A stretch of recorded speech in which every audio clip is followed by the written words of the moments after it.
For me, I always loved that there was some physical representation of that evil, of Sauron, because the only version of Sauron that we've seen is in the prologue of Fellowship of the Ring.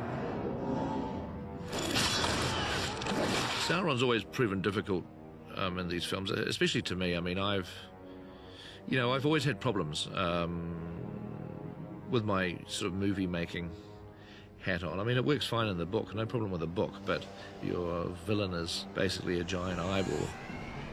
You've got in Sauron a disembodied representation of evil, a force, a presence, yes, but no physical manifestation. We felt that we really had to do something more than just have Sauron staying in his tower as this flaming eye, that we had to have him make an appearance outside the Black Gates at the end of Return of the King. And we also felt that Aragorn has come this distance with his journey and that Sauron is his enemy, and that we had to somehow have this personal duel between Aragorn and Sauron. And that's not in the book, but we felt that it had to be in the movie. The original thought was to have some sort of, angelic presence,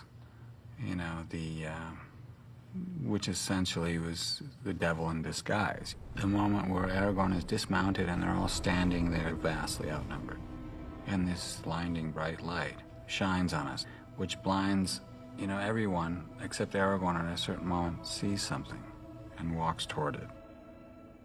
It was Anatar, which is the representation of Sauron as he is in his true angelic form, not in the destroyed sort of evil force that inhabits the rest of the film. It was the form he took when he managed to fool the elves into actually creating the ring. And we thought that, okay, we've got Sauron confronted by this heir of Isildur. In a way, he's got to be feeling a bit nervous. He hasn't been able to find the ring, and he comes forward in this guise of seduction and beauty.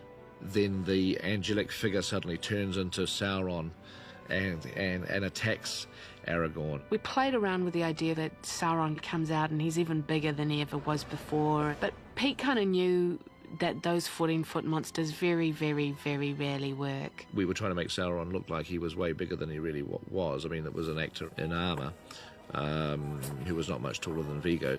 And what we originally shot was, 3 days of fighting, this whole, knockdown drag-out with Sauron.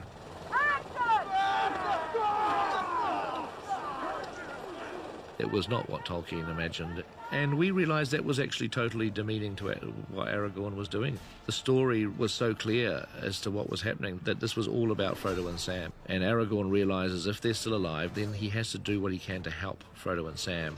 And so Aragorn's heroism is not a one-on-one duel with the big villain. His heroism is his attempt to put his own life and the life of his troops on the line in the vague hope and dream that it somehow may give Frodo and Sam that little opportunity to help them complete their mission. But we thought, well, we have to have Viggo doing some sort of a heroic fight, and we thought, what's a worthy foe for Aragorn if it's not going to be Sauron? And we thought, well, a troll, a big, mean, armoured troll, except we had not shot any footage of Viggo fighting a troll.